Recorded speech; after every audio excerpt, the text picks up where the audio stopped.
હા ચોક્કસ.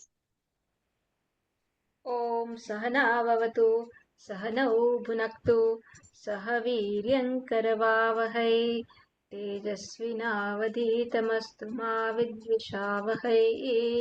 ઓમ શાંતિ શાંતિ શાંતિ. હરિ ઓમ શ્રી ગુરુભ્યો નમઃ.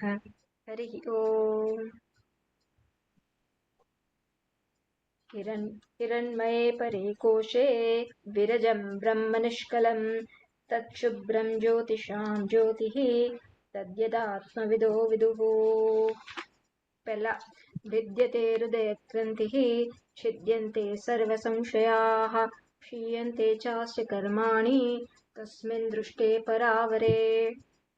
तो 8મા મંત્રમાં ધ્યાન સગુણ બ્રહ્મના ધ્યાનથી થતા નિર્ગુણનું જ્ઞાન અને એ જ્ઞાનનું ફળ જીવન મુક્તિ એનું વર્ણન કર્યું શ્રુતિએ કે તસ્મિન દૃષ્ટે પરાવરે. આ અક્ષર બ્રહ્મને જ્યારે કારણ અને કાર્યથી ભિન્ન કારણ અને કાર્યનું તત્વ, કારણ અને કાર્યનું પણ કારણ અથવા તો કારણ અને કાર્યનું પણ સાર તત્વ એ પ્રકારે જ્યારે જાણે છે સાધક ત્યારે વિદ્યતે હૃદય ગ્રંથિ, ત્યારે એના સર્વ ભ્રમ દૂર થઈ જાય છે. છિદ્યંતે સર્વ સંશયા, પછી એને કોઈ આવા સંશય રહેતા નથી કે હું બ્રહ્મ હોઈ શકું વગેરે. ક્ષીયંતે ચ અસ્ય કર્માણી, અને એના કર્મો, કયા કર્મો? સંચિત કર્મો અને આગામી કર્મ. તો જ્ઞાન પહેલાના બધા જ કર્મ, આગલા જન્મના વગેરે, અને આગામી કર્મ, જ્ઞાન પછી જે કંઈ પણ એ કર્મ કરશે એનો ફળ મળતું નથી. એ બધા કર્મફળ નષ્ટ થઈ જાય છે. એના કર્મફળને ભોગવવા એને હવે એને ભોગવવા નહીં પડે. ખાલી પ્રારબ્ધ કર્મ જે પ્રવૃત્ત થઈ ગયા છે ઓલરેડી, એ એને ભોગવવા જ પડશે. પણ એમાં પણ એની કર્તૃત્વ બુદ્ધિ, ભોક્તૃત્વ બુદ્ધિ નથી, એટલે પીડા ભલે ભોગવશે પણ દુઃખી નહીં થાય. હું દુઃખી છું એ પ્રકારનો ભ્રમ એ હવે નહીં સેવે. આ જે અર્થ કીધો શ્રુતિએ 8મા મંત્રમાં, એ જ 3 મંત્રમાં, બીજા 3, 9, 10, 11 મંત્રમાં એનું જ સંક્ષેપમાં પાછું વર્ણન કરે છે કે હિરણ્મયે પરે કોશે વિરજમ બ્રહ્મ નિષ્કલમ તચ્છુભ્રમ જ્યોતિષામ જ્યોતિઃ તદ્યદ આત્મવિદો વિદુઃ. આ અક્ષર બ્રહ્મ કેવું છે? ક્યાં છે? હિરણ્મય પરે કોશે, અંતઃકરણમાં, હૃદય આકાશમાં આ ચૈતન્યનો પ્રકાશ થાય છે. અને હિરણ્મય, જેમ સોનું કેવું પ્રકાશે છે એવી જ રીતના આ પણ સતત પ્રકાશે છે. અને એ કેવું છે? વિરજમ, આ રજસથી, રજસ અને તમસ રૂપી અશુદ્ધિથી રહિત છે. નિષ્કલમ, અવયવ વગરનું છે, માટે એમાં કોઈ વધ ઘટ આ પ્રકારની કલા સંભવતી નથી. આવું અક્ષર બ્રહ્મ છે. યત શુભ્રમ, જે શુભ્ર છે, કારણ કે વિરજમ છે, કારણ કે નિષ્કલ છે, માટે શુભ્ર છે, શુદ્ધ છે. અને શું છે? જ્યોતિષામ જ્યોતિઃ, આ જ્યોતિઓનું પણ જ્યોતિ, આદિત્ય, સૂર્ય, ચંદ્ર, તારા વગેરે, અગ્નિ, આ બધાનું પણ જે જ્યોતિ છે, એટલે કે આ બધાનો પણ આત્મા છે. તદ્યત આત્મવિદો વિદુઃ, આ પ્રકારે આ આત્મ જ્ઞાનીઓ આ અક્ષર બ્રહ્મને આ પ્રકારે જાણે છે. તો હવે આગળ પ્રશ્ન કરે છે, આગળ 10મા મંત્રમાં બ્રહ્મ કેવી રીતના સર્વ પ્રકાશકત્વ ધરાવે છે. એટલે બ્રહ્મમાં શું આ એક ગુણ છે કે બધાને એ પ્રકાશિત કરી શકે છે. કેમ? કારણ કે બ્રહ્મનું સ્વરૂપ શું છે? સતચિત આનંદ. જ્યારે સ્વયં પ્રકાશ એનું સ્વરૂપ છે, તો એ સ્વયં પ્રકાશ હોવાને કારણે એ અન્યને પ્રકાશિત કરી શકે છે. સર્વ પ્રકાશકત્વ એટલે એ બધાને પ્રકાશિત કરે છે. તો સંગતિ વાક્ય જોઈ લઈએ. કથમ તત જ્યોતિષામ જ્યોતિઃ ઇતિ ઉચ્યતે. એ કેવી રીતના જ્યોતિઓનો પણ જ્યોતિ છે એવું તમે કેવી રીતના કહો છો? તો કહે છે, મંત્ર કહે છે, ન તત્ર સૂર્યો ભાતિ ન ચંદ્ર તારકમ નેમા વિદ્યુતો ભાંતિ કુતોયમગ્નિઃ તમેવ ભાંતમનુભાતિ સર્વમ તસ્ય ભાષા સર્વમિદમ વિભાતિ. તો આરતીમાં આ મંત્ર બહુ કોમનલી આપણે સાંભળીએ છીએ. આપણા પરંપરામાં જે આપણે આરતી કરતા હોઈએ છીએ, ઋષિકેશ વગેરે જઈએ ત્યારે આ સાંભળતા હોઈએ છીએ. તો ન તત્ર સૂર્યો ભાતિ, તત્ર એ અક્ષર બ્રહ્મમાં આ સૂર્યના પ્રકાશની પહોંચ નથી, આ ચંદ્ર અને તારાના પ્રકાશની પણ પહોંચ નથી, આ વિદ્યુત વીજળી પણ એને પ્રકાશિત નથી કરી શકતી. તો આ સૂર્ય, ચંદ્ર, તારા, વિદ્યુત આ બધા આ અક્ષર બ્રહ્મને પ્રકાશી શકતા નથી. કુતોયમ અગ્નિ, ત્યારે પછી આ અગ્નિ જે ભગવાન હું તમારી સામે આ કર્પૂરની આરતી કે દીવો લઈને ઊભો છું, એ કેમનો તમને પ્રકાશિત કરી શકશે? નહીં પ્રકાશિત કરી શકે. તમેવ ભાંતમ અનુભાતિ સર્વમ, તમે પ્રકાશો છો, એના પ્રકાશમાં આ બધું એને અનુસરીને પ્રકાશે છે. આ સૂર્ય, ચંદ્ર, તારા, વિદ્યુત, અગ્નિ એનો પોતાનો પ્રકાશ નથી, આ તો તમે પ્રકાશો છો, પછી આ બધું પ્રકાશે છે. ગઈકાલે કીધું ને કે હું આંખ બંધ કરી દઉં તો સૂર્ય ભલે પ્રકાશી રહ્યો છે, પણ સૂર્ય મને પ્રકાશી શકશે? હું આંખ બંધ કરી દઉં તો ત્યાં પહોંચી શકશે? તો પહેલા હું આંખ ખોલું પછી સૂર્યનો પ્રકાશ અંદર પ્રવેશશે ને. તો પહેલા હું છું ની વૃત્તિ છે ને, પહેલા હું છું ની વૃત્તિ છે, પહેલા હું છું નો પ્રકાશ છે કે પહેલા સૂર્યનો પ્રકાશ છે? પહેલા હું છું નો પ્રકાશ છે. હું છું પછી હું સૂર્યનો પ્રકાશ, તારાનો પ્રકાશ, ચંદ્રનો પ્રકાશ, અગ્નિનો પ્રકાશ ઝીલી શકું છું. એટલે હું છું ના પ્રકાશમાં આ બધા પ્રકાશ એને અનુસરીને રહેલા છે. ભાષ્યકાર પણ એની સ્પષ્ટતા કરશે. તમેવ ભાંતમ અનુભાતિ સર્વમ, પહેલા હે ભગવાન, હે ઈશ્વર, પહેલા હે બ્રહ્મ, હે અક્ષર બ્રહ્મ, પહેલા તમે પ્રકાશો છો, એને અનુસરીને આ બીજું બધું જ ભાસે છે. આ જગતનું બધું જ જે પણ મારા અનુભવનો વિષય બને છે એ કોના પ્રકાશમાં પ્રકાશિત થઈ રહ્યું છે? આ અક્ષર બ્રહ્મના, આ નારાયણના, આ ઈશ્વરના પ્રકાશમાં પ્રકાશી રહ્યું છે. એ ઈશ્વર ક્યાં છે? હૃદયાકાશમાં છે, હિરણમયે પરે કોશે. એ હિરણમયે પરે કોશે મારા હૃદયાકાશમાં રહેલો આ નારાયણ, આ ઈશ્વર પ્રકાશે છે.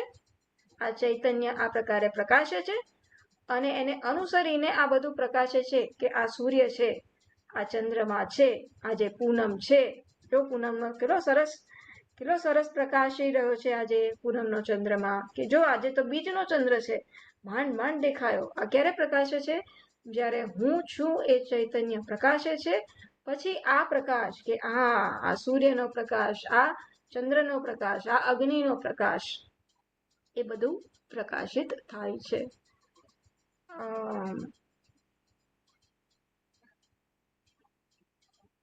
તો હવે આગળ જોઈએ. ન તત્ર એટલે શું? પદાર્થ, રાઈટ? ન તત્ર એટલે તસ્મિન સ્વાત્મભૂતે બ્રહ્મણી સર્વ, અહીંયા સોરી, તસ્મિન સ્વાત્મભૂતે એટલે કે બ્રહ્મણી સર્વ અવભાસક અપી. તસ્મિન, તત્ર એટલે તસ્મિન, એમાં એટલે શેમાં? સ્વાત્મભૂતે પોતાના સ્વરૂપ રૂપ બ્રહ્મમાં. એટલે બ્રહ્મ એવું નથી, ઈશ્વર એવો નથી કે મારાથી જે જુદો હોય, પણ મારા સ્વરૂપ રૂપે, મારા હું રૂપે જે આ બ્રહ્મ છે, જે શું છે? સર્વ અવભાસક, જે બધાને પ્રકાશિત કરે છે. તત્ર તસ્મિન, ત્યાં એ બ્રહ્મને, એ હું રૂપે પ્રકાશી રહ્યા બ્રહ્મમાં એને સૂર્ય ભાતિ ન ભાતિ. સૂર્ય ભાતિ છે પણ સૂર્ય ન ભાતિ, એને સૂર્ય પ્રકાશિત નથી કરતો. તદ બ્રહ્મ ન પ્રકાશયતિ, સૂર્ય એને પ્રકાશિત કરી શકતો નથી. તત બ્રહ્મ ન પ્રકાશયતિ ઇત્યર્થઃ. પછી સહ હિ, કેમ એવું છે? સહ હિ તસ્ય એવ ભાષા સર્વમ અન્યત અનાત્મજાતમ પ્રકાશયતિ ન તો તસ્ય સ્વતઃ પ્રકાશન સામર્થ્યમ. કારણ કે પહેલા આટલું જોઈ લઈએ.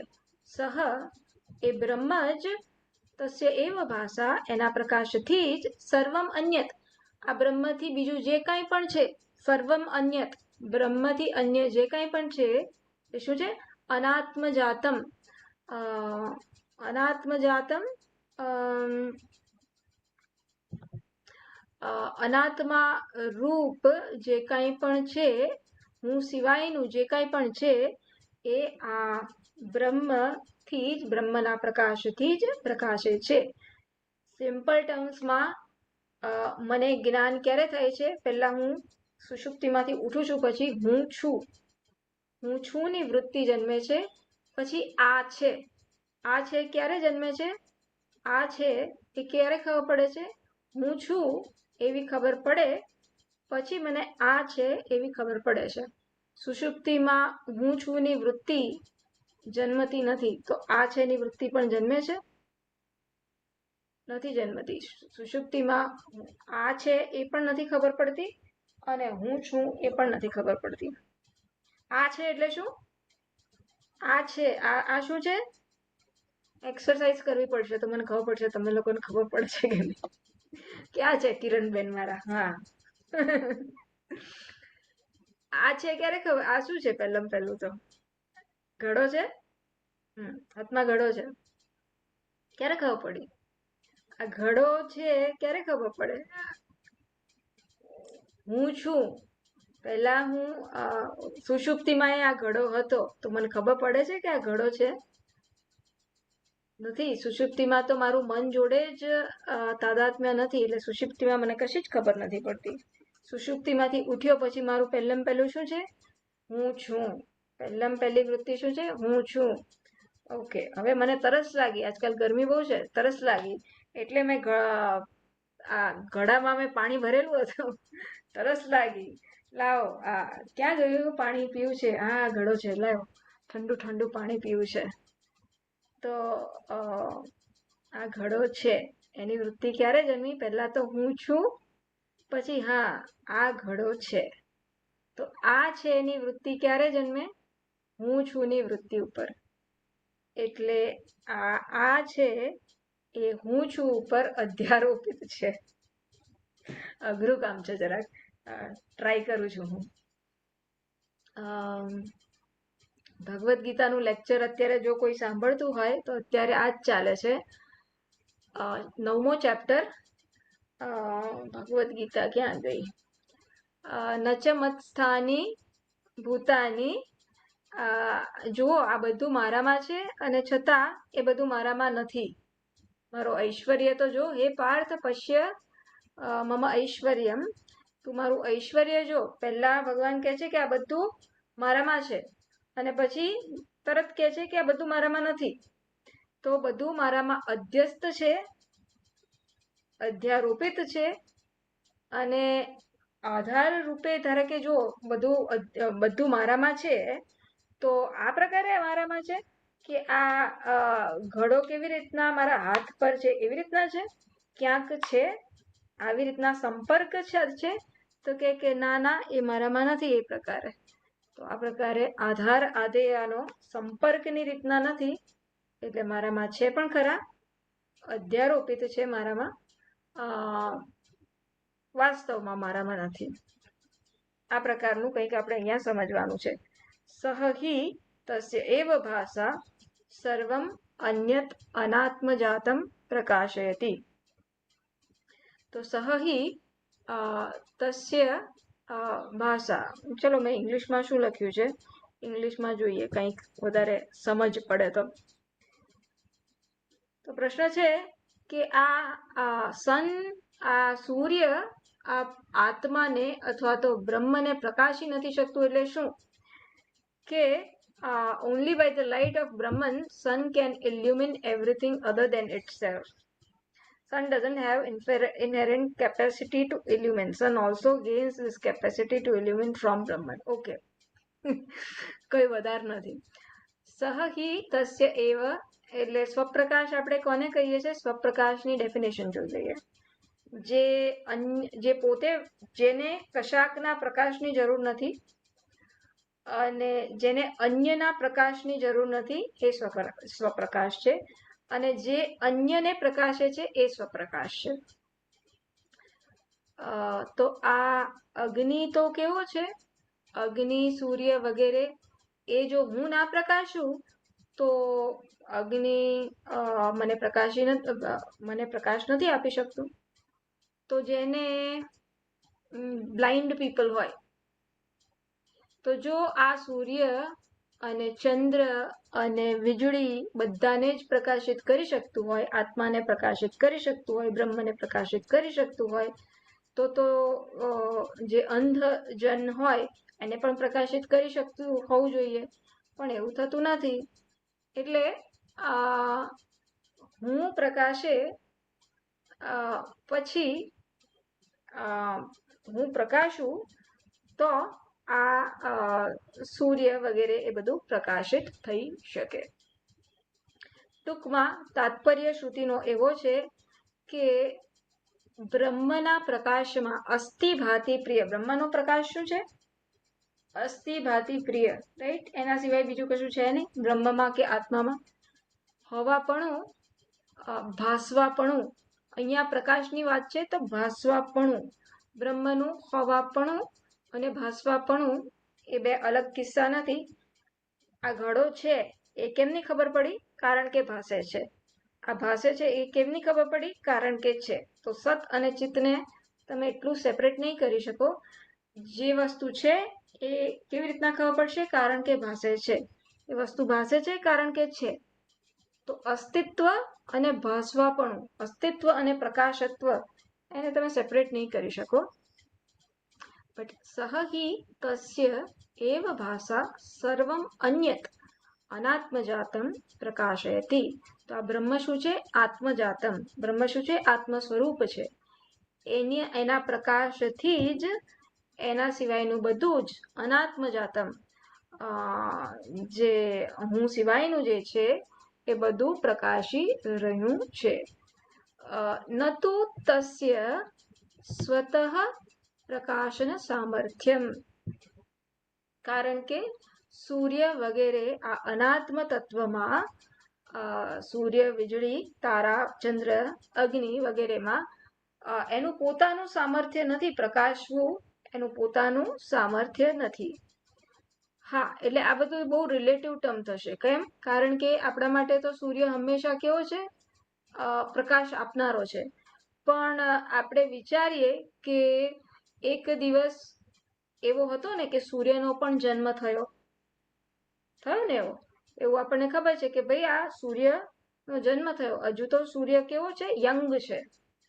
અને અમુક વર્ષો, કેવા વર્ષો? કરોડો વર્ષો, કરોડો, બિલિયન્સ બિલિયન્સ બિલિયન્સ પછી શું થશે? સૂર્ય ઠંડો પડશે. ઠંડો પડશે ત્યારે શું થશે? પ્રકાશનું એનું પછી શું થશે? સૂર્યના પ્રકાશનું. એટલે કહેવાનો તાત્પર્ય કે સૂર્યનો પ્રકાશ પણ કેવો છે? જેવો ને તેવો નથી. એ પણ એનો પ્રકાશ પણ કશાકને કારણે છે. તાત્પર્ય એટલું છે ખાલી કે સૂર્યનો પ્રકાશ પણ કશાકને કારણે છે. એ કોના કારણે છે? એ આ બ્રહ્મના કારણે છે. એ કોણે કીધું? શાસ્ત્રએ કીધું. એટલે આપણે કેવી રીતના જઈએ છીએ? શાસ્ત્ર કહે છે તો શાસ્ત્ર પ્રમાણ છે. આગળ જઈએ પછી પાછા આવીશું. તથા એવી જ રીતના ન ચંદ્ર તારકમ, ચંદ્ર અને તારા પણ આ બ્રહ્મને અથવા તો આત્માને પ્રકાશી શકતા નથી. ન ઇમાહ વિદ્યુત ભાંતિ, આ વિદ્યુત વીજળી પણ આત્માને પ્રકાશિત કરી શકતી નથી. કુતઃ અયમ અગ્નિ, તો પછી આ અગ્નિનું તો કેવું જ છું? અસ્મદ ગોચરઃ. અસ્મદ ગોચરઃ એટલે શું? આ અગ્નિ જે મારા પ્રત્યક્ષનો વિષય છે, જે પ્રત્યક્ષ હું જોઈ શકું છું, આ પ્રત્યક્ષ અગ્નિ કેમની એ બ્રહ્મને ઉજાડી શકશે? નહીં ઉજાડી શકે. કેમ બહુના? એટલે હવે વધારે અમારે શું કહેવાનું રહ્યું? વધારે કહેવાની કઈ જરૂર નથી. શું? યદ ઇદમ જગત ભાતિ, આ જગતમાં જે કંઈ પણ ભાતિ ભાસે છે, તત તમેવ પરમેશ્વરમ, એ આ એક જ ઈશ્વર સ્વતઃ ભારૂપત્વાત, એ આ એક જ ઈશ્વરના પોતાના પ્રકાશ સ્વરૂપના કારણે ભાસે છે. બેઝિકલી ઈશ્વર ભાસે છે, ઈશ્વર પ્રકાશિત થઈ રહ્યા છે, અને એના પ્રકાશમાં બીજું બધું પ્રકાશિત થઈ રહ્યું છે. ભાંતમ દીપ્યમાનમ,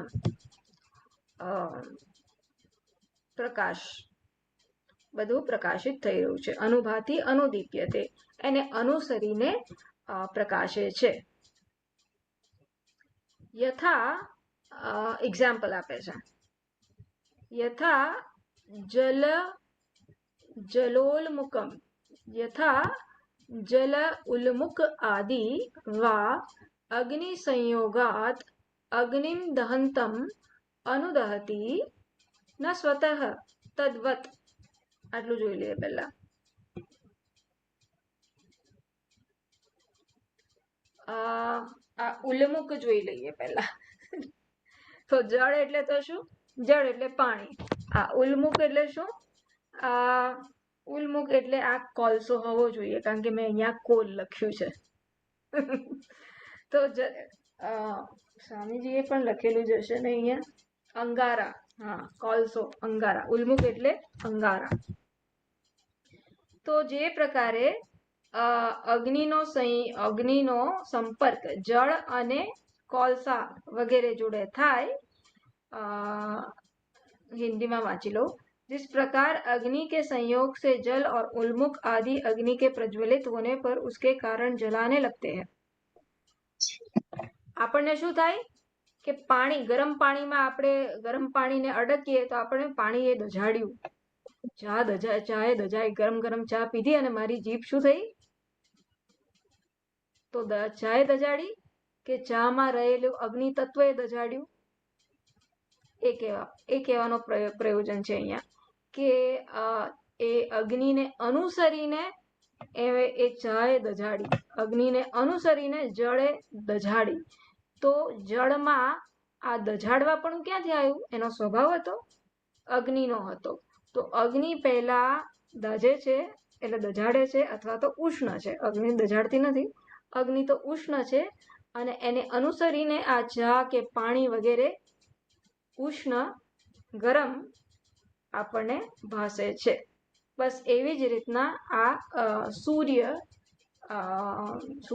ચંદ્રમા, વિદ્યુત આ વગેરેમાં પણ આપણે સમજવાનું છે. અનુદહતી, કે આ બ્રહ્મ પ્રકાશે છે અને એને અનુસરીને આ સમગ્ર જગત પ્રકાશી રહ્યું છે. જેમ અગ્નિ દહતી, અગ્નિ ગરમ થાય છે, અથવા તો અગ્નિનો સ્વભાવ ગરમ છે, એને અનુસરીને આ જળ, કોલસો વગેરે એનું અનુસરણ કરે છે ને એ પણ ગરમ હોય એવું આપણને ભાસે છે. પણ એ ગરમ હોત તો કાયમ ગરમ રહ્યું હોત, પણ ના, એનું ઉષ્ણતા પણ થોડાક સમય પછી એ શાંત થઈ જાય છે. એનો અર્થ કે એની જે ઉષ્ણતા આપણે અનુભવી જળમાં કે કોલસામાં, એ આવી ક્યાંથી? અગ્નિમાંથી આવી.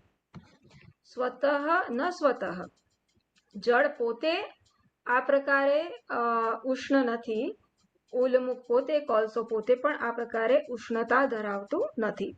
તસ્ય એવ, એ જ પ્રકારે, તસ્ય એવ ભાષા દીપ્ત્યા, આના પ્રકાશથી જ બીજું બધું સર્વમ ઇદમ સૂર્યાદિ જગત વિભાતિ, આ સમગ્ર જગત પ્રકાશી રહ્યું છે.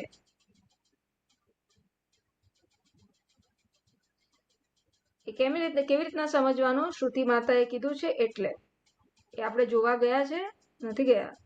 આપણે જોઈ શકીશું નહીં જોઈ શકીએ, પણ આપણે તર્ક લગાડીએ કે સૂર્ય હંમેશા હતો નહીં, સૂર્ય હંમેશા રહેશે નહીં, ચંદ્ર હંમેશા હતો નહીં, ચંદ્ર હંમેશા રહેશે નહીં, વીજળી પણ હંમેશા હતી નહીં, હંમેશા રહેશે નહીં. વીજળીને આપણે કંઈક વિચારી શકીએ, અગ્નિને પણ વિચારી શકીએ. તો એ તત્વને આ પ્રકાશ આપનારું કંઈક તત્વ બીજું છે, કારણ તત્વ. હા છે. એ કયું તત્વ છે? તો અક્ષર બ્રહ્મ. કસ્મિન્નો ભગવઃ એકમ વિજ્ઞાત. શું છે ભાઈ પ્રતિજ્ઞા આપણી? કસ્મિન્નો ભગવઃ, ત્રીજો મંત્ર. કસ્મિન્નો ભગવઃ વિજ્ઞાતે, એવી કઈ વસ્તુ છે જેને જાણીને સર્વમિદમ વિજ્ઞાતમ ભવતી, આ બધું જ જણાઈ જાય. એવો કયો પ્રકાશ છે કે જેના પ્રકાશથી આ બધું પ્રકાશે છે? તો એ આ એક તત્વ છે. યતઃ એવમ, કારણ કે આવું છે માટે તદેવ બ્રહ્મ ભાતિ, કારણ કે આવું છે કે એ બ્રહ્મ એકલો જ ભાસી રહ્યો છે. ચ વિભાતિ, અને વિભાતિ એટલે એને અનુસરીને બધું એની પાછળ પ્રકાશિત થઈ રહ્યું છે. આપણને થાય છે કે આ ચંદ્ર અને સૂર્ય અને અગ્નિ ને તારાનો પ્રકાશ ભિન્ન ભિન્ન છે, અગ્નિનો પ્રકાશ ભિન્ન ભિન્ન છે. પણ હવે શ્રુતિ શું કહે છે કે ના ના, આ ભલે તમને પદાર્થો બધા ભિન્ન લાગે, પણ એ પદાર્થોને પ્રકાશિત કરવાની કેપેસિટી, સામર્થ્ય કોણ આપે છે? બ્રહ્મ આપે છે. એમાંથી તમે બ્રહ્મ તત્વ લઈ લો તો શું આ પ્રકાશિત કરી શકશે? એમાં પ્રકાશ રહેશે નહીં રહે. જેમ માટી આ ઘડાના રૂપમાં છે, એમાંથી માટી હું લઈ લઉં તો આ ઘડો પોતપોતાનું કાર્ય કરી શકશે?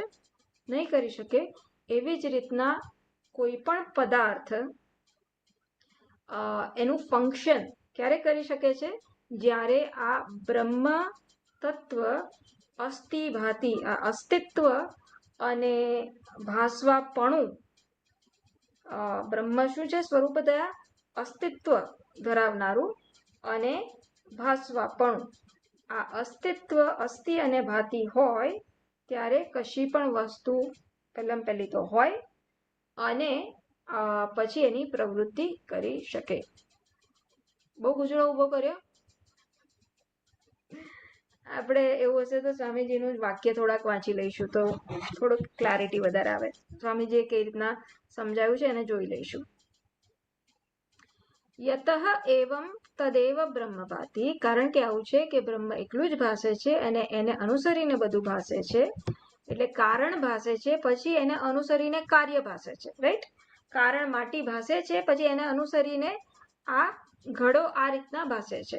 એવી રીતના વિવિધેન ભાષા, એટલે કારણ એક ભાસે છે, એક રૂપે ભાસે છે, અને કાર્ય વિવિધ રૂપે ભાસે છે. માટી એક રૂપે ભાસે છે અને આ ઘડો ને શકોરો વગેરે વગેરે જુદા જુદા પાત્ર રૂપે ભાસે છે. અતઃ તસ્ય બ્રહ્મણઃ ભારૂપત્વં સ્વતઃ અવગમ્યતે.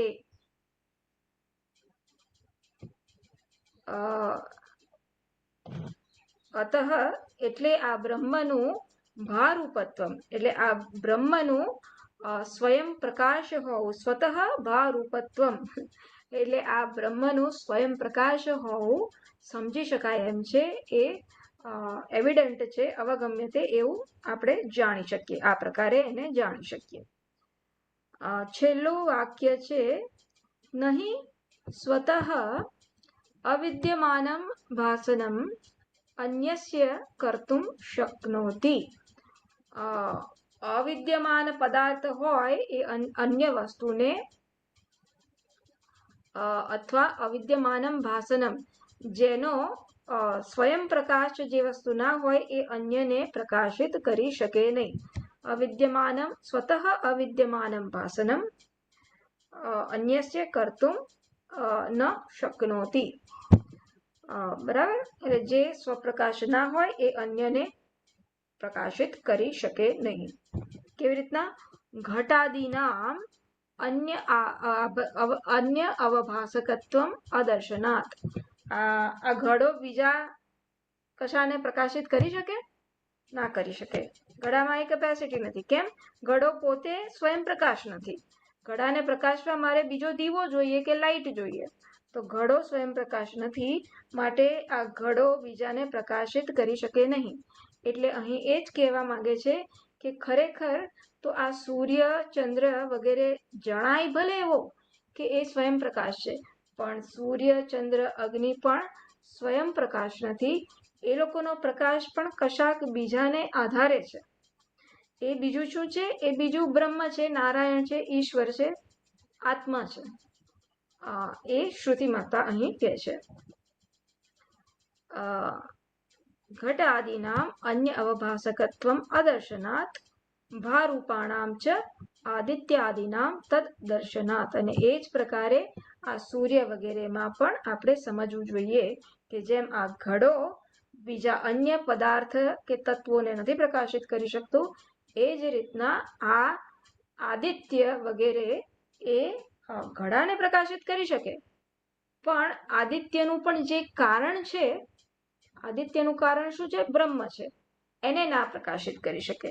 તો કેનોપનિષદમાં જે શ્રોત્રસ્ય શ્રોત્રમ મનસોઃ મનઃ, એટલે આ વસ્તુ માટી એના કાર્યને પ્રકાશિત કરી શકશે, પણ માટીના કારણને માટી નહીં પ્રકાશિત કરી શકે. એ કહેવાનું તાત્પર્ય છે. એટલે થોડુંક સરળ છે, થોડું સૂક્ષ્મ છે કે સૂર્ય કોને પ્રકાશિત કરી શકશે? એના કાર્યને પ્રકાશિત કરી શકશે, પણ સૂર્યનું પણ કારણ હોય, સૂર્યના પ્રકાશનું પણ જે કારણ હોય, એને સૂર્યનો પ્રકાશ પ્રકાશિત કરી શકશે નહીં. તો એનું વિષયીકરણ નહીં થઈ શકે. તો વિષય શું બની શકે? એની ચર્ચા અહીં થઈ રહી છે આમાં. અને આ મંત્ર આપણો પતી ગયો છે, એટલે હું આમાં જઉં છું. સ્વામીજી એને સરસ રીતના સમજાયું છે, એ થોડુંક જોઈએ આપણે, તો થોડો ગૂંચવાડો થોડોક ક્લિયર થાય.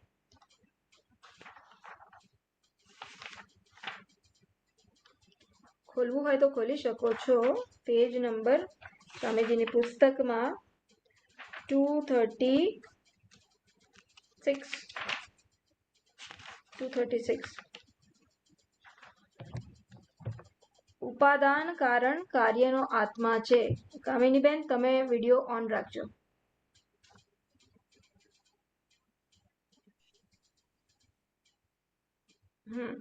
જો અહીંયાથી વાંચીશું. પહેલી લાઈનથી જ સર્વને પ્રકાશિત કરનાર હોવા છતાં, કામિનીબેન જો તમારે પુસ્તક ખુલ્લી હોય તો તમે વાંચો થોડી વાર. 236 મ્યુટ પર છો. તમે જો કહો છો ને તે પુસ્તક આ પુસ્તક નથી, કિરણબેન પાસે છે. સારું, તમે વાંચો. ચલો, સર્વને પ્રકાશિત.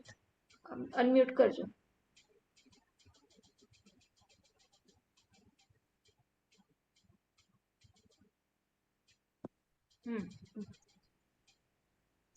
સર્વ પ્રકાશને પ્રકાશિત કરનારો આત્મા છે, એને કોઈના પ્રકાશની જરૂર પડતી નથી.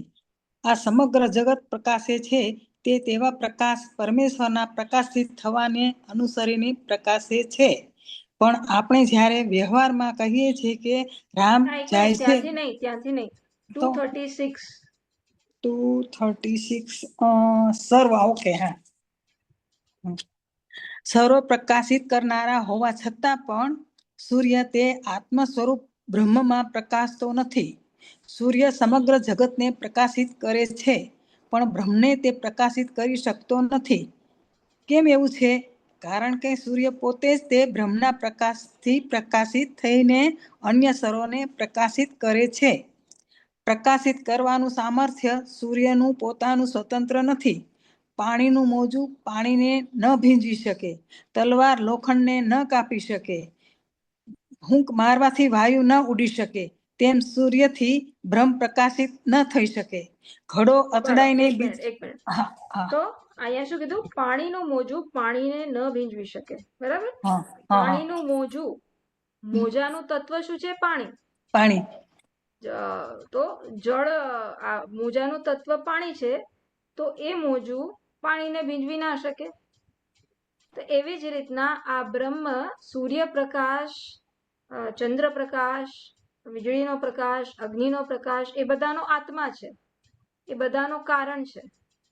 તો આ સૂર્યપ્રકાશ, વિદ્યુત, આ વીજળીનો પ્રકાશ, એવી જ રીતના આને આ પ્રકાશિત ના કરી શકે. જેવી રીતના પેલું મોજું આ જળને ભીંજવી ના શકે, એવી જ રીતના એ મોજાનો વિષય આ જળને ભીંજવવાનો એ શું કહેવાય કે એની કેપેસિટીની બહાર છે.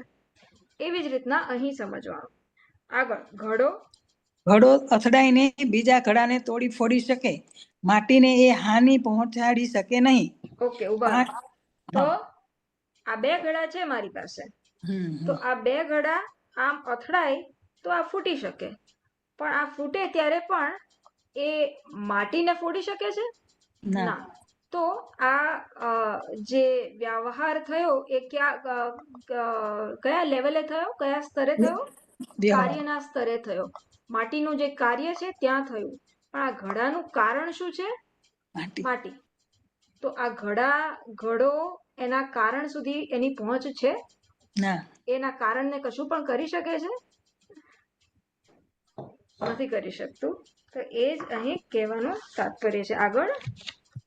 પાણી મોજાનો, લોખંડ તલવારનો, વાયુ ફૂંકનો અને માટી ઘડાનો આત્મા છે. ઉપાદાન કારણ કાર્યનો એટલે આત્મા ઉભા રહો છે. એક મિનિટ. તો આપણે પાણીનું મોજું આપણે જોયું ન ભીંજવી શકે. તલવાર લોખંડને ન કાપી શકે. તલવારથી આપણે ગમે તેટલું કાપીએ પણ તલવાર લોખંડને કાપી શકશે? ના, એનો આત્મા છે. કારણ કે એનો કારણ છે. બરાબર? એટલે આ કોન્સેપ્ટ આપણે જરાક એબ્ઝોર્બ કરી લઈએ, એટલે હું થોડુંક એને વાગોળું છું. કારણ કે આ તો શ્રુતિ માતાએ કીધું ને આપણે એક્સેપ્ટ કર્યું. એની પાછળનો કોન્સેપ્ટ શું છે એ આપણે થોડુંક વાગોળીએ, કારણ કે આ વેદાંતનો સિદ્ધાંત છે. આ જેટલું પાક્કું થશે એટલું આપણને આગળ કામમાં લાગશે કે કાર્યની પહોંચ એના કારણ સુધી હોતી નથી. અહીં આપણે કેમ કીધું કે સૂર્ય એને પ્રકાશિત કરી શકતો નથી?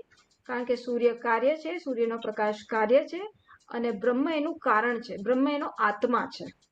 તો એ સૂર્યપ્રકાશ વગેરે એના કારણ એવા બ્રહ્મને પ્રકાશિત કરી શકે નહીં. કેવી રીતના?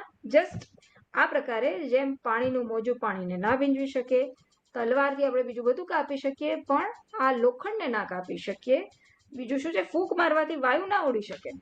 ફૂંક મારવાથી હું પાંદડું ઉડાડી શકું, પણ ફૂંક મારું તો વાયુ ઉડી શકે? એ ના ઉડી શકે. એટલે આ જસ્ટ આ ફરીથી આપણો કોન્સેપ્ટ, આપણને સંસ્કાર એના પડે એટલા માટે આપણે આને વાગોળીએ છીએ.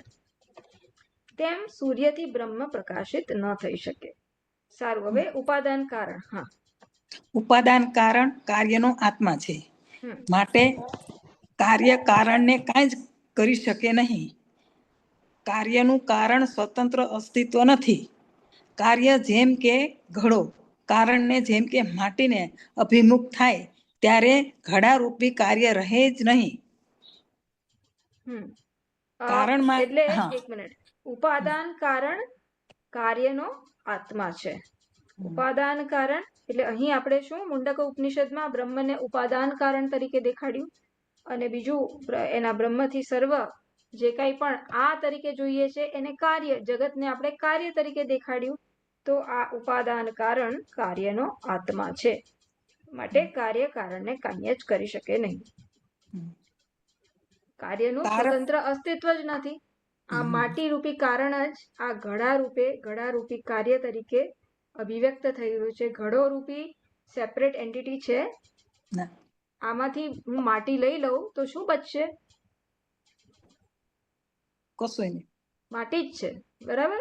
જેને હું ઘડો કહું છું એક માટી સિવાય અન્ય કાંઈ નથી.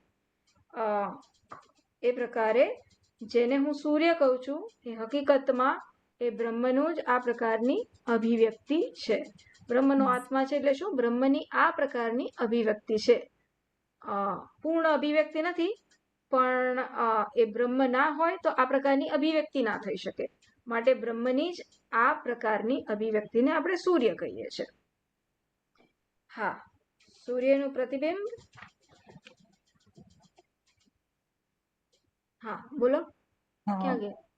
હારી છું સૂર્યનું પ્રતિબિંબ અંધારા ઓરડાને પ્રકાશિત કરી શકે છે, સૂર્યને પ્રકાશિત ન કરી શકે. રાઈટ. સૂર્યનો પેલું આપણે આપણા રૂમમાં એક મિરર રાખીએ તો એમાં સૂર્યનું પ્રતિબિંબ પડશે, અને એ રૂમમાં ધારો કે અંધારું હોય તો એ પ્રતિબિંબથી આખા અંધારા રૂમમાં પ્રકાશ થઈ જશે. આપણે જોયું છે. પણ એનાથી આપણે સૂર્યને પ્રકાશિત કરી શકીશું? ના.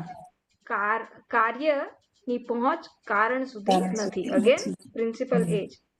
હા, તેમ સૂર્ય તેના આત્માને પ્રકાશિત કરી શકતો નથી. ચંદ્ર અને તારાઓનું પણ એવું જ છે. અરે આ બહુ ચમકતી દેખાતે વીજળી પણ તે પ્રકાશ સ્વરૂપ બ્રહ્મને પ્રકાશિત કરી શકતી નથી. તો પછી આપણી સામે પ્રત્યક્ષ દેખાતા અત્યંત અલ્પ પ્રકાશવાળા અગ્નિની તો વિશાત જ શી. ઓકે, બસ આટલું.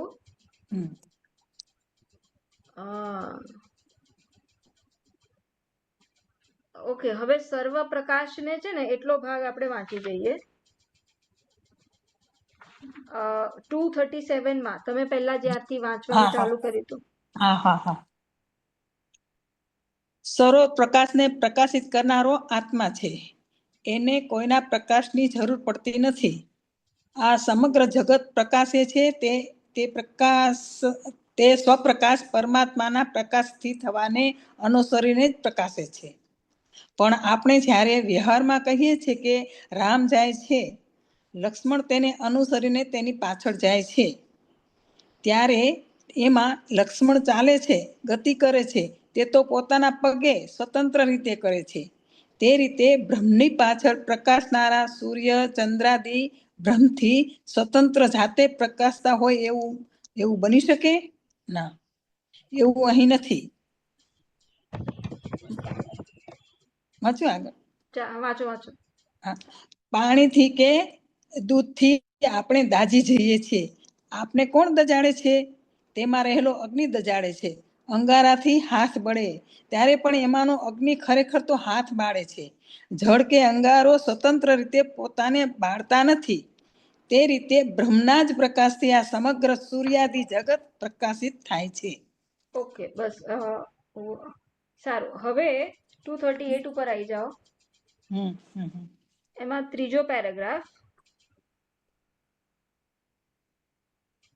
સૂર્ય ચંદ્ર વગેરેના આધિદૈવિક અર્થમાં. ત્યાંથી ચાલુ કરો. સૂર્ય ચંદ્ર વગેરેના આધિદૈવિક અર્થમાં ઉપરની સમજ આપવામાં આવી. આધ્યાત્મિક દ્રષ્ટિએ જોવા જઈએ તો સૂર્ય ચક્ષુના દેવતા છે, ચંદ્ર મનના દેવતા છે, અગ્નિ વાણીના દેવતા છે. બ્રહ્મને સૂર્ય ચંદ્ર અગ્નિ પ્રકાશિત કરતા નથી. અર્થાત ચક્ષુ મન કે વાણીની બ્રહ્મમાં ગતિ જ નથી. ચક્ષુ બધી જ્ઞાનેન્દ્રિયનું અને વાણી બધી કર્મેન્દ્રિયનું પ્રતિનિધિત્વ કરે છે. આપણી જ્ઞાનેન્દ્રિયો બ્રહ્મને જાણી શકતી નથી. કર્મેન્દ્રિયો તેને ગ્રહણ કરી શકતી નથી, કે મન બ્રહ્મને વિચારથી પણ પામી શકતું નથી. કારણ કે આ બધા કારણો પોતપોતાના વિષયને પ્રકાશિત કરી શકે છે. તેનું કારણ તેમની પાછળ, તેમની અંદર, તેમના આત્મા રૂપે રહેલા બ્રહ્મ છે. બ્રહ્મના પ્રકાશને અનુસરીને ઇન્દ્રિયો પોતપોતાના વિષયમાં પ્રવૃત્ત થાય છે. બ્રહ્મના પ્રકાશમાં આંખ રંગરૂપને જુએ છે, રંગરૂપને પોતાનું દ્રશ્ય બનાવી શકે છે, પોતાની દર્શન ક્રિયાનું કર્મ બનાવી શકે છે. હવે જો બ્રહ્મ જ દર્શન ક્રિયાનું કર્મ થઈને આંખની સામે બેસી જાય તો પછી આંખની પાછળ રહીને જોવાનું કામ કોણ કરશે?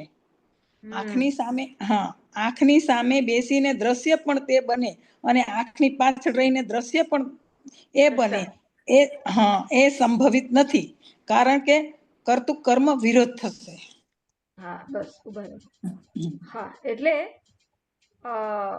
બ્રહ્મ દ્રષ્ટા છે, એ જો દૃશ્ય બની જશે તો જેમ કીધું એમ દ્રશ્ય બને તો સામે બેસી ગયો તો દ્રષ્ટા કોણ રહેશે? જો દ્રષ્ટાએ હોય ને દૃશ્ય હોય તો વિરોધ હોય કે એક જ વસ્તુ એક સાથે દ્રષ્ટા અને દ્રશ્ય બંને ના હોઈ શકે.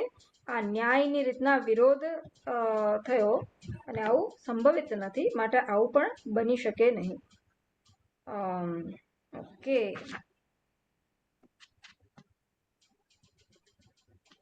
છેલ્લે આ 239 પેજમાં ત્રીજો પેરેગ્રાફ એ વાંચી લો. એટલું આ સર્વ કારણો, હા, આ સર્વ કારણો જે ચૈતન્ય આત્માથી ચેતનવંત, કારણો જ કારણો, સર્વ કારણો. આ સર્વ કારણો જે ચૈતન્ય આત્માથી ચેતનવંતા બને છે તે ચૈતન્ય આત્માને પ્રકાશિત ન કરી શકે, એટલે કે આત્મા તેનો વિષય ન બની શકે, અને તેથી મન, વાણી વગેરે આ અવિષય રૂપે જ બ્રહ્મ સ્વરૂપ આત્માને જાણવા જોઈએ. આ વાત પણ ત્યાં જ કહેવામાં આવી છે, જે વાણી વડે પ્રકાશિત થતું નથી, પરંતુ જેના વડે વાણી પ્રકાશિત થાય છે, પોતાનું કાર્ય કરવામાં સમર્થ બને છે, તેને જ તું બ્રહ્મ જાણ, અને નહીં કે લોકો જેની વાણીના વિષય રૂપે ઉપાસના કરે છે તેને. તે જ રીતે આચાર્ય કહે છે કે મન, ચક્ષુ, શ્રોત્ર, ઘ્રાણેન્દ્રિયો અને અન્ય સર્વકરણો બ્રહ્માત્માથી જ પોતપોતાનું કાર્ય કરવાની ક્ષમતા ધરાવે છે. તેઓ બ્રહ્મનું વિષયકરણ ન કરી શકે, કારણ કે બ્રહ્મ તેનો આત્મા છે, પ્રકાશક છે. બ્રહ્મને તે સર્વ અવિષય રૂપે અર્થાત સ્વયં પ્રકાશ રૂપે જ જાણવું જોઈએ. કેનું પૂછો? હા, એટલે અવિષય રૂપે જાણવું એટલે શું? વિષય રૂપે જાણવું એટલે શું? આ રીતના જાણવું. આ વસ્તુને હું વિષય રૂપે જાણું છું. જે કોઈ પણ વસ્તુને હું આ એમ કરીને હું જાણી શકું એને વિષયતયા જાણી કહેવાય. તો એમાં ખાલી આ ઘટ વગેરે ના આવ્યું, એમાં બીજું શું આવી ગયું? મારા મનમાં કંઈક વૃત્તિ જન્મી, સુખની, દુઃખની વગેરે, એને પણ મેં આ તરીકે વિષય તરીકે જાણ્યું, આ તરીકે જાણ્યું, બરાબર? એટલે જેને પણ હું આઈડેન્ટિફાઈ કરી શકું કે આ વૃત્તિ જન્મી, કે આ વ્યક્તિ છે, કે આ સંજોગ છે, તો એને વિષયતયા જાણ્યું કહેવાય. હવે બ્રહ્મને આ તરીકે આપણે જાણીશું કોઈ દિવસ આ બ્રહ્મ છે, એવું કોઈ દિવસ પોસિબલ નથી. બ્રહ્મને આ તરીકે નથી જાણવાનું, બ્રહ્મને હું તરીકે જાણવાનું છે. બ્રહ્મને છે તરીકે નથી જાણવાનું, બ્રહ્મને છું તરીકે જાણવાનું છે. ઈશ્વર છે તરીકે નથી જાણવાનું, ઈશ્વર છું તરીકે જાણવાનું છે. ઈશ્વર મારાથી અન્ય એ પ્રકારે જાણવાનો વિષય નહીં બને કોઈ દિવસ, અથવા તો બનશે તો એ લિમિટેડ એમનો શું હશે, એમની લિમિટેડ અભિવ્યક્તિને જ આપણે જાણી શકીશું. ઈશ્વર એટલે કે પૂર્ણતાને, પૂર્ણ બ્રહ્મને જાણવો હોય તો આ છે એ પ્રકારે નહીં જણાય, હું છું એ પ્રકારે જ જાણી શકીશું. અને કેવો હું? મન, બુદ્ધિ, અહંકાર, શરીર આ પ્રકારના વેશથી રહિત, આ બધા કોષથી, પંચકોશથી રહિત એવા હું વડે જ આ પ્રત્યેક સ્વરૂપ હું, એટલે કે ચૈતન્ય સ્વરૂપ હું, એટલે કે અસ્થિ ભાતિ રૂપ હું, એ પ્રકારે જ હું એને જાણી શકીશ. એવા હું કે જેમાં હું અને તું એ પ્રકારનો ભેદ નથી, અને ફક્ત ચૈતન્ય હું એક ઘન સચ્ચિદાનંદ ઘન સ્વરૂપ છું. એવા હું તરીકે જ હું ઈશ્વરને જાણી શકું, ઓળખી શકું, જાણી શકું, ઓળખી શકું કે હું ઈશ્વર છું, હું પૂર્ણ છું, એને મારે ખાલી ઓળખવાનો છે. તો આ પ્રકારે દર્શન કરવાના છે. હવે પાછા આવી જાઓ 236 પેજ ઉપર,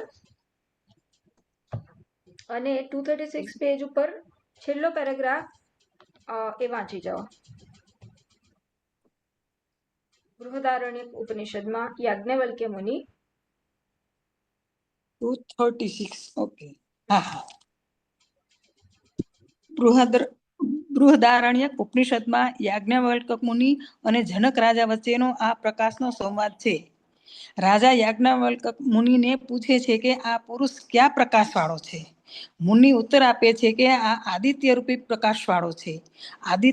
આદિત્ય રૂપ પ્રકાશમાં એ બેસે છે, બહાર બધે જાય છે, કર્મ કરે છે, અને કર્મ કરીને પોતાના નિયત સ્થાને પાછો આવે છે. સંવાદ આગળ ચાલે છે.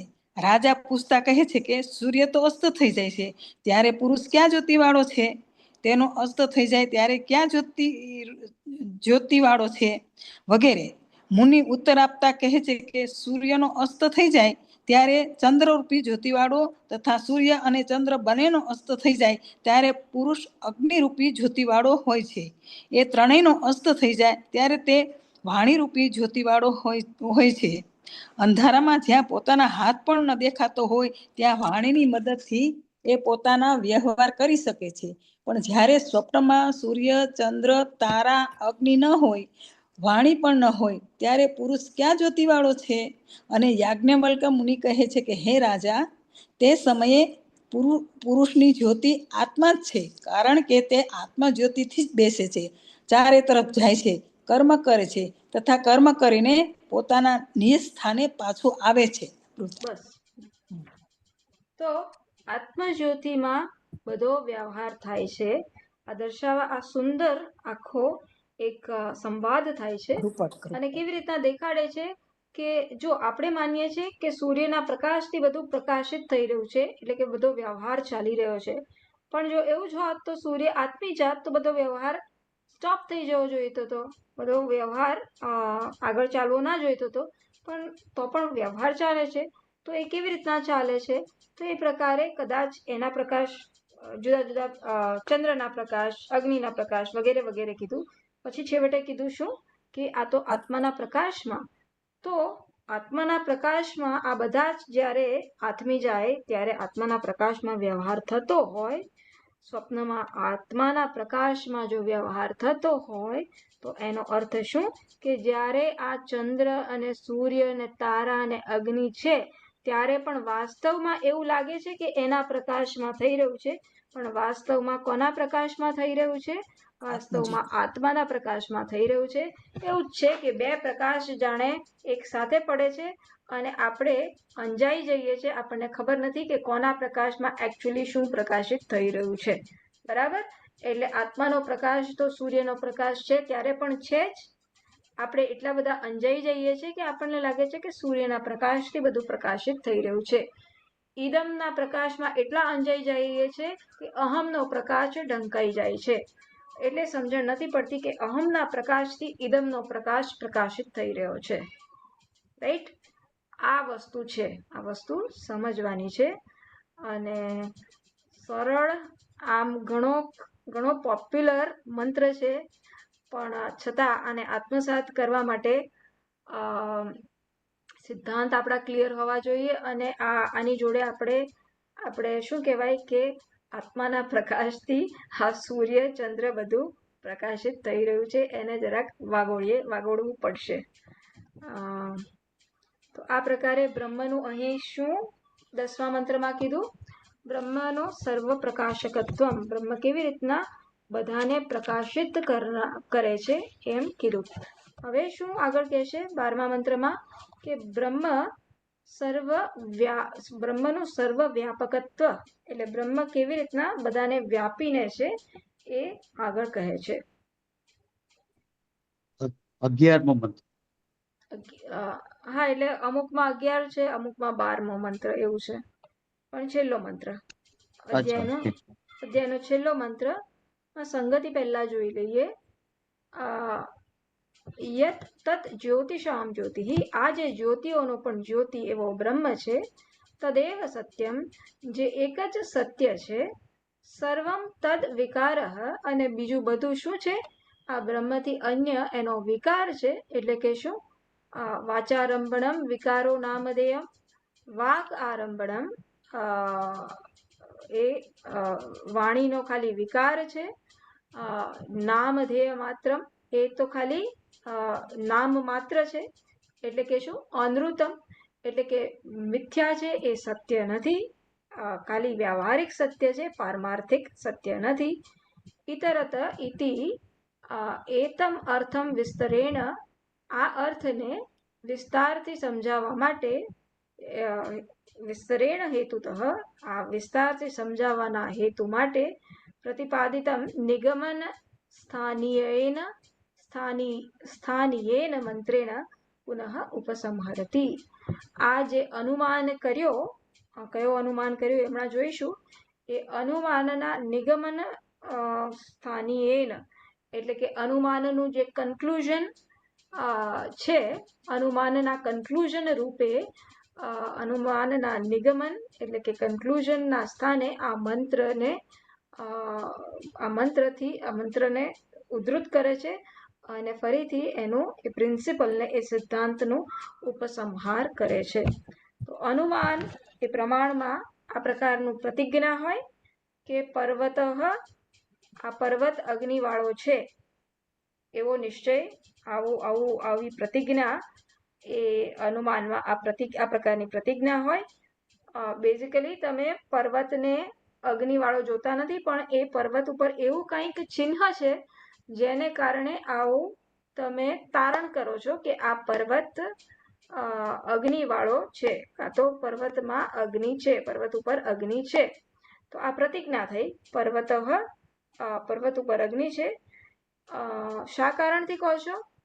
કારણ કે પછી કંઈક દ્રષ્ટાંત હોય અને પછી કંઈક હેતુ હોય અને દ્રષ્ટાંત હોય અને હેતુ હોય. હેતુ શું છે? કે ધુમાડો જોયો એટલે.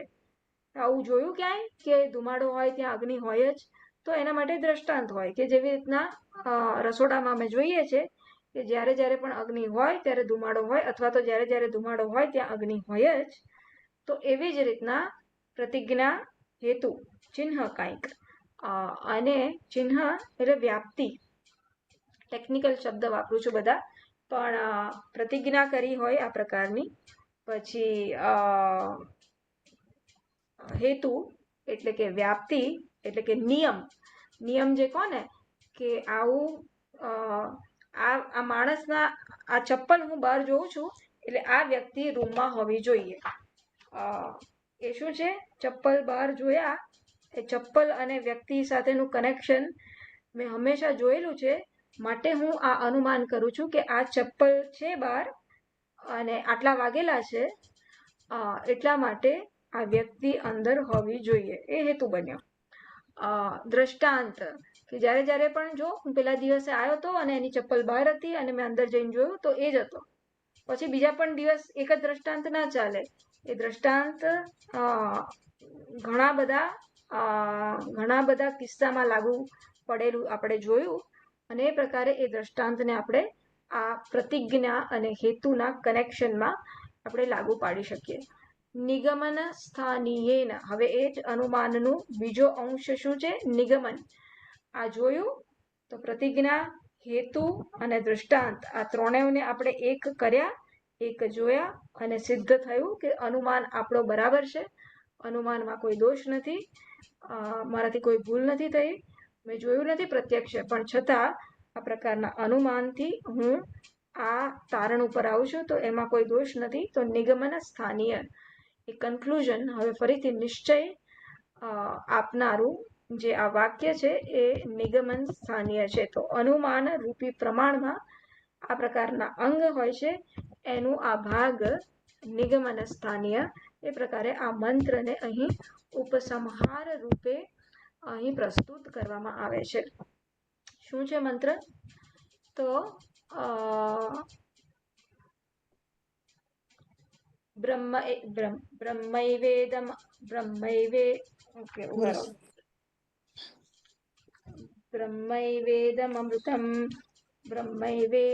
એક મિનિટ, હું ભૂલી ગઈ, રાગ ભૂલી ગઈ. હિરણ્મયે પરે કોશે બ્રહ્મૈવેદમૃતમ, ના, છંદ જુદો પડે છે.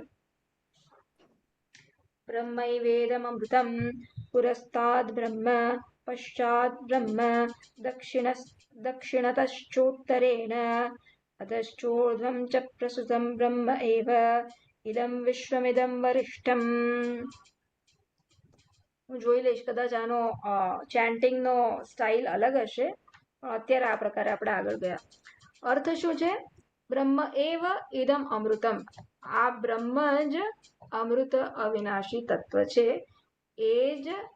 એ જ અવિનાશી તત્વ પુરસ્તાદ પાછળ છે, એ જ પુરસ્તાત એ જ આપણા આગળ છે, પશ્ચાત એ જ શું કહેવાય કે પાછળ છે, દક્ષિણતઃ એ જ ઉત્તરેણ દક્ષિણતઃ જમણી બાજુ ડાબી બાજુ એ જ છે, ઉર્ધ્વમ ચ પ્રસુતમ ઉપર નીચે જે કંઈ પણ છે એ આ એક જ બ્રહ્મ અવિનાશી તત્વ છે. બ્રહ્મ એવ ઇદમ વિશ્વમ, બ્રહ્મ જ આ આખું વિશ્વ છે. ઇદમ વરિષ્ઠમ, આનાથી વધીને આનાથી શ્રેષ્ઠ બીજું કાંઈ નથી.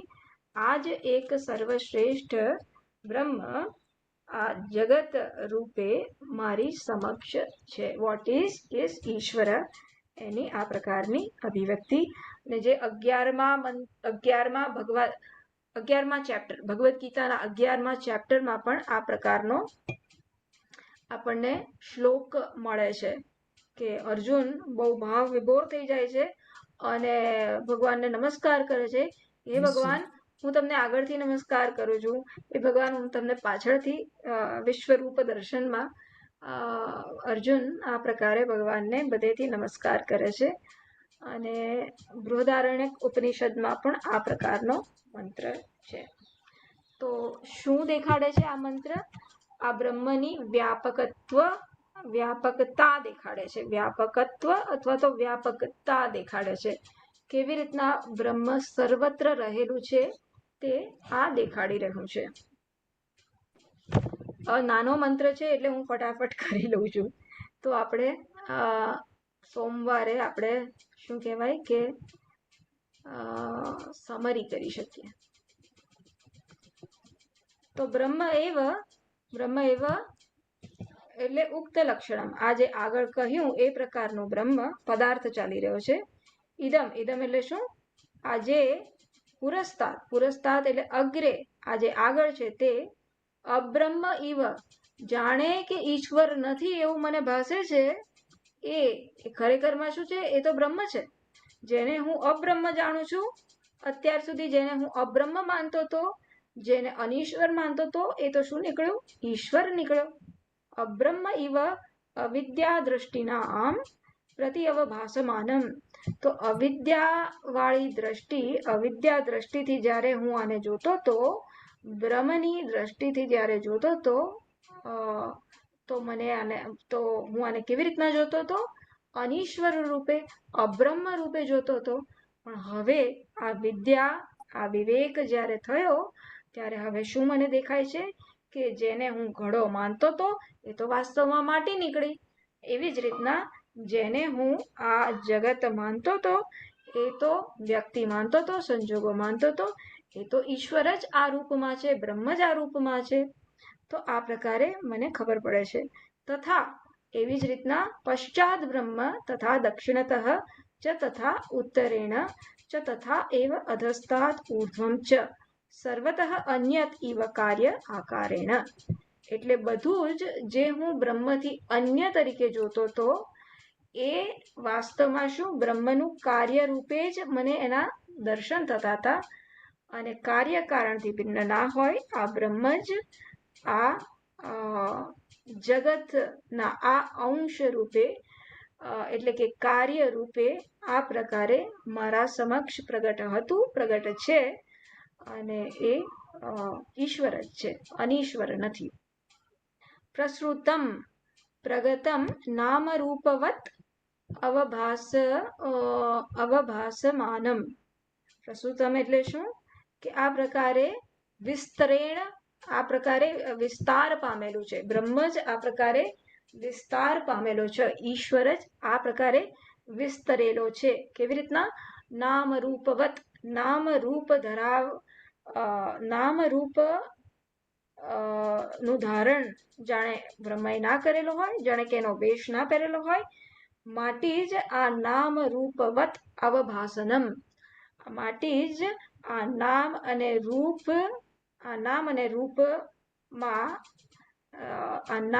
રૂપ ધરાવનારું ભાસે છે. તો બ્રહ્મ જ આ જગત રૂપી નામ અને રૂપ ધરાવનારું એ પ્રકારે ભાસે છે. પણ નામ રૂપ કેવા છે? મિથ્યા છે. અને બ્રહ્મ કેવું છે? સત્ય છે. નામરૂપ કઈ સત્તા ધરાવે છે? વ્યાવહારિક સત્તા ધરાવે છે. અને બ્રહ્મ કઈ સત્તા ધરાવે છે? પારમાર્થિક સત્તા ધરાવે છે. તો નામરૂપ અને બ્રહ્મની એક સત્તા નથી. આ નામરૂપ બ્રહ્મની સત્તામાં ઓગળી જાય છે, એટલે આ બ્રહ્મની સત્તા આ નામરૂપને ખાઈ જાય છે. એટલે કે નામરૂપની સ્વતંત્ર સત્તા જ નથી. માટી અને ઘડાની સત્તા તમે જેમ જુઓ તો ઘડાની સ્વતંત્ર સત્તા નથી. એમ ઘડો અને માટી એ બે જુદી સત્તા થઈ જ નહીં. માટી જ પ્રસૃતમ, આ ઘટ રૂપે માટી જ પ્રસૃતમ. એવી જ રીતના આ જગત રૂપે, જગતના નામ અને રૂપ વત શું અવભાસી રહ્યું છે? આ બ્રહ્મ જ, ઈશ્વર જ પ્રકાશી રહ્યો છે, વ્યાપી રહેલો છે. કિમ બહુના, આગળ હું તમને શું કહું? આટલું તો કહી દીધું. બ્રહ્મ એવ ઇદમ વિશ્વમ, આ બ્રહ્મ જ આ સમગ્ર વિશ્વ છે. વિશ્વમ એટલે શું? સમસ્તમ, આ બધું જ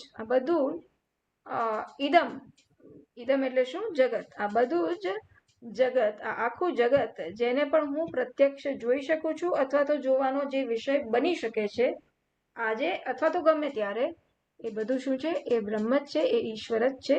એ કેવું છે? વરિષ્ઠમ વરતમમ, એ સૌથી એ પ્રાર્થનીય છે. જેને બધા જે પ્રાર્થના કરવા યોગ્ય છે બધા વડે, એ પ્રકારનું આ સમગ્ર જગત ખરેખર તો શું છે? આ બ્રહ્મ જ છે, આ ઈશ્વર જ છે. અબ્રહ્મ પ્રત્યય સર્વ અવિદ્યા માત્ર, આ અબ્રહ્મ પ્રત્યય અત્યાર સુધી જે હતો એ સર્વ અબ્રહ્મ પ્રત્યય, એ તો શેના કારણે હતો? એ તો અવિદ્યાના કારણે હતો. અવિદ્યાના કારણે જ હું તમને નગીનભાઈ કે મુકેશભાઈ કે શીતલબેન કે બિંદુબેન કે સુરંગીબેન એ પ્રકારે મારાથી ભિન્ન એ પ્રકારે જોઉં છું. જ્યારે હું જોઉં છું કે તત્વ તો એક જ છે બધાનું, ચૈતન્ય, ત્યારે હું શું? એક ચૈતન્યને, બીજા ચૈતન્યને, ત્રીજા ચૈતન્યને, આ મહા ઈશ્વર ચૈતન્યને એનાથી ભિન્ન ભિન્ન નથી જોતો. હું શું જોઉં છું? કે ચૈતન્ય તો એક માત્ર છે, અને એ ચૈતન્ય શું છે? બ્રહ્મ છે. એ ચૈતન્ય ઈશ્વર છે. કેવી રીતના? રજ્વામ ઇવ સર્પ પ્રત્યય, જેમ રજ્જુ ઉપર આ સર્પનો પ્રત્યય જન્મે છે, રજ્જુ ઉપર માળાનો પ્રત્યય જન્મે છે, એ કેમ હતો? અવિદ્યાના કારણે. જ્યાં સુધી મને આ રજ્જુ છે ના ખબર પડી કે નથી ખબર, ત્યાં સુધી હું એને ભૂલમાં બ્રહ્મથી સર્પ માની બેઠો હતો, અને માળા માની બેઠો, કે ભૂચિત્ર માની બેઠો. પણ જ્યારે મને હવે જ્ઞાન થયું કે હા, જેને હું સર્પ માનતો હતો એ તો વાસ્તવમાં શું છે? રજ્જુ છે. પછી હું એ ભૂલ નહીં કરું. એવી જ રીતના જેને હું અબ્રહ્મ માનતો હતો, અનીશ્વર માનતો હતો, એ તો શું છે? વાસ્તવમાં ચૈતન્ય છે, સચ્ચિદાનંદ સ્વરૂપ છે. તો હવે જે કાંઈ પણ જોઉં છું, જેનો પણ સંપર્ક કરું છું, એ શું છે? બ્રહ્મ જ છે. બ્રહ્મ એવ એકમ પરમાર્થ સત્યમ ઇતિ વેદ અનુશાસનમ, આ બ્રહ્મ જ એક પરમાર્થ સત્ય છે. આ પ્રકારનો વેદ, આ સંદેશ વેદ આપણને કન્વે કરવા માંગે છે, આ પહોંચાડવા માંગે છે. વેદનું તાત્પર્ય શું છે? વેદ શું કહેવા માંગે છે? કે આ બ્રહ્મ જ એક સત્ય છે, જેનો તમે સંપર્ક કરી રહ્યા છો. અનેકતા સત્ય નથી, એકતા સત્ય છે. તો સ્વામીજીએ પણ આ સુંદર રીતના સર્વવ્યાપકત્વનું અહીં વિશ્લેષણ કર્યું છે કે કેવી રીતના અનેકતા વ્યવહારમાં મને ભાસે છે, પણ અનેકતા નામરૂપના કારણે આપણને ભાષે, નામરૂપને સત્યતા આપવાને કારણે આપણે અનેકતાને સત્ય માની બેસીએ છીએ. એનું અન્વેષણ કરીએ તો એ શેમાં પરિણમશે? એક જ કારણ તત્વમાં, અને કારણ રૂપે કારણ એક છે, કાર્ય અનેક છે, ઉપાધિ અનેક છે, ઉપાધિનો પહેરનાર, વેશ પહેરનાર એક છે. અને તો એ વેશ પહેરનાર કોણ છે? વેશ પહેરનાર બ્રહ્મ છે. આ રીતના જ્યારે વેશ માંથી વેશ પહેરનાર તરફ નજર હટાવશો, નજરને ખસેડશો, તો અનેકતાના બદલે એકત્વના દર્શન કરતા આપણે થઈશું. તો આપણને જગત ના બદલે બ્રહ્મત્વના દર્શન થશે. વોટ ઇઝ ઈશ્વર ના દર્શન થશે. અને વોટ ઇઝ ઈશ્વરના દર્શન અન્ય તરીકે નહીં થાય, હું તરીકે થશે. બરાબર? તો અહીં આપણો આ સમાપ્ત થાય છે, આપણું ભાષ્ય અહીં સમાપ્ત થાય છે. એટલે સોમવાર માટે આપણે રેડી રહીશું. હું બધાને આપી દઈશ શું કહેવાય કે સમરી. પણ આ જે 11મો મંત્ર છે એનું આ બુકમાં વાંચી જજો બને તો સરસ સ્વામીજી એનું સરસ સમજાવ્યું છે. વેદાંતનો આખો જે અધ્યારોપ બાધ સામાનાધિકરણ એ આખું સમજાયું છે. કૈલાશાસ્ત્રમાં ખબર નહીં, એટલે સ્વામીજીએ ભાષ્યમાં ટેકનિકલ વસ્તુ લીધી હતી કે નહીં, બાધ સામાનાધિકરણ. પણ ચોર અને થાંભલો, અંધારામાં હું જઉં છું, પિક્ચર જોવા ગયો, હું કયો ભૂત બંગલા. રાત્રે હું ભૂત બંગલા જોવા ગયો પિક્ચર, પછી ત્યાંથી આવતો હતો તો શું હતું? ઝાડ હતું, ઝાડનું ઠૂંઠું હતું. તો ઝાડના ઠૂંઠાને મેં શું સમજ્યું? આ ચોર છે કે ભૂત છે? આ ભૂત છે. અને એ ભૂત છે એમ માનીને હું ગભરાઈ અને એવો ભાગ્યો. અને પછી ઘરે આવીને કીધું મમ્મી પપ્પાને કે મમ્મી મેં તો ભૂત જોયું આજે, ભૂત બંગલા જોઈને. એટલે કે કોઈ ભૂત ના હોય. સવારે જઈને જોયું તો સમજણ પડી કે જેને હું ભૂત માનતો હતો એ તો વાસ્તવમાં શું હતું? એ તો આ થડિયું હતું. તો આ ભૂત છે. જ્યારે મેં ભૂત જોયું ત્યારે આ અંશ જોયો, થડનું આ અંશ જોયું, આ છે એવું જોયું. પણ આ થડ છે, સામાન્ય અંશ જોયો. તો ભૂતમાં અને થડમાં સામાન્ય અંશ કયો હતો? આ છે એ બંનેમાં જોયું. પણ આ થડ છે એવી વિશેષ રૂપે મને એ વખતે ઓળખ નથી થઈ અંધારામાં. તો વિશેષતા ઉપર મેં અધ્યારોપ કર્યો કે આ ભૂત છે. રાઈટ? એટલે આ બાધ સામાનાધિકરણ એટલે શું? જે વિશેષતા આ પ્રકારે જેને હું શું માનતો હતો? ભૂત માનતો હતો, એ વાસ્તવમાં ભૂત નહોતો, એ તો વાસ્તવમાં થડ છે. આ પ્રકારે એક જ વસ્તુ ને બ્રહ્મથી હું બીજો માનતો હતો, ત્યારે આ બાધ કરવાથી, ભૂતના બાધથી જે પ્રાપ્ત થાય છે એ સત્ય વસ્તુ છે. એ સત્ય વસ્તુ આ અહીં આગળ શું છે? આ એક્ઝામ્પલમાં થડ છે. અને આપણા આ જગતના એક્ઝામ્પલમાં શું છે? જેને હું બ્રહ્મથી અનીશ્વર માનતો હતો, એ વાસ્તવમાં એ અનીશ્વર તત્વનું બાદ કરું તો વાસ્તવમાં શું રહે છે? ઈશ્વર તત્વ રહેશે. તો જગતનો આ પ્રકારે જેને હું બ્રહ્મથી જગત માનતો હતો, એનો હું બાદ કરું તો વાસ્તવમાં એ શું રહે છે? એ બ્રહ્મ, એ ખરેખર તો બ્રહ્મ જ છે. જેને હું ખરેખર ઘડો માનતો હતો, એ ઘડાનો બાદ કરું, નામ રૂપનો બાદ કરું તો ખરેખર શું રહે છે? માટી જ છે. આ પ્રકારે બાદ સામાનાધિકરણથી આ કાર્યમાંથી આપણે કારણ તરફ આવીએ છીએ, ઉપાદાન કારણ તરફ આવીએ છીએ. છતાં એ વાંચી જજો, સરસ એના સંસ્કાર આખા આપણા મનસ્પટ ઉપર પડશે. ઓકે, ક્લિયર કે ગૂંચવાડો? બરોબર, એકદમ સરસ.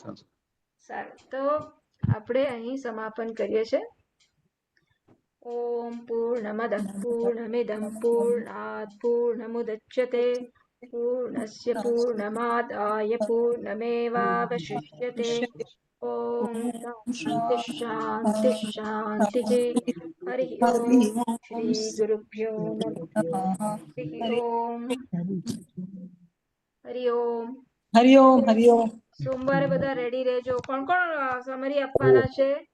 હરિઓમ. મુકેશભાઈ નથી આપવાના ને?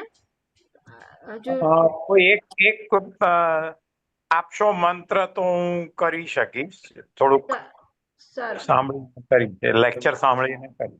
હા હા. પછી કિરણબેન. એક મંત્ર. સારું, ચલો પહેલ કરી, મને આનંદ થયો. પછી લલિતભાઈ તમે છો? અમારે છે ને 12 તારીખે બહાર જવાનું છે. 12 તારીખ એટલે સોમવાર આવે છે? 12 તારીખ સોમવાર ને મંગળવાર છે. એટલે 11 તારીખે છે છે. તમારી. 11મી તારીખે છે સમરી.